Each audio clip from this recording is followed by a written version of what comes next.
দেশের ইতিহাসে সাকিবের নামের পাশে কি থাকবে তা ভবিষ্যৎ বলে দিবে। তবে খেলার মাঠে সাকিব যে চ্যালেঞ্জ নিতে ভালোবাসেন তা বারবার প্রমাণ করেছেন বিশ্বসেরা অলরাউন্ডার।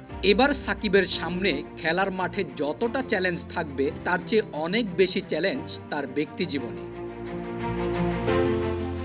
বোলিংয়ে নিষিদ্ধ হয়েছেন এ খবর অনেক আগের, তা থেকে উত্তীর্ণ হয়েছেন এ খবরও এখন সবাই জানে। তবে হুট করে সাকিবের লাহোরের সাথে যুক্ত হওয়া সাকিব যে নিজেও জানতেন না। ভারত পাকিস্তান বৈরিতা না হলে হয়তো এ সুযোগই আসতো না। তবে সাকিব যে সুযোগের অপেক্ষায় ছিলেন তা তার কথায় স্পষ্ট।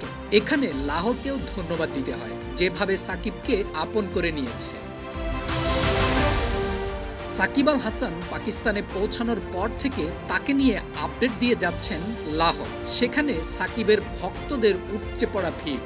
যে কোনো পোস্ট ভাইরাল করতে সময় দেন না তার ভক্তরা। এরই মধ্যে এক ভিডিও বার্তায় লাহোর কালান্দার্স টিম ডিরেক্টর সামিন রানা বলেন, সাকিবকে লাহোর পরিবারে স্বাগত জানাতে পেরে আমি রোমাঞ্চিত।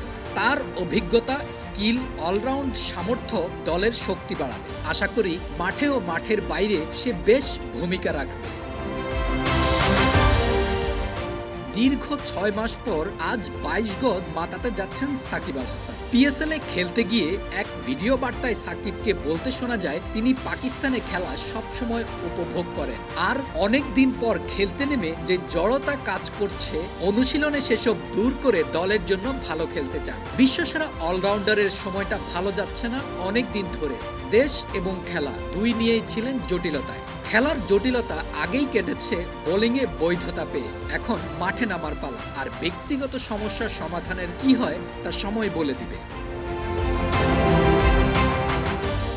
মাঠে সাকিবের যত বেশি টাফ টাইম আসে সাকিব তত ভালো পারফর্ম করে। তাই ব্যক্তি জীবনে এত সমস্যা নিয়ে আজ মাঠের খেলায় কিভাবে নজর দিবেন তা দেখতে মুখিয়ে থাকবেন হয়তো অনেকেই। ক্যারিয়ারের এমন পর্যায়ে এসে সাকিবকে এই পরীক্ষার মধ্য দিয়ে যেতে হবে তা কি কেউ ভেবেছিল? ভাবনা যাই থাকুক, বাস্তবতা হচ্ছে এই যে বিশ্বসেরা অলরাউন্ডার আবারও মাঠে প্রমাণ করতে পারলেই তার কঠিন মনোভাব প্রকাশ পায়।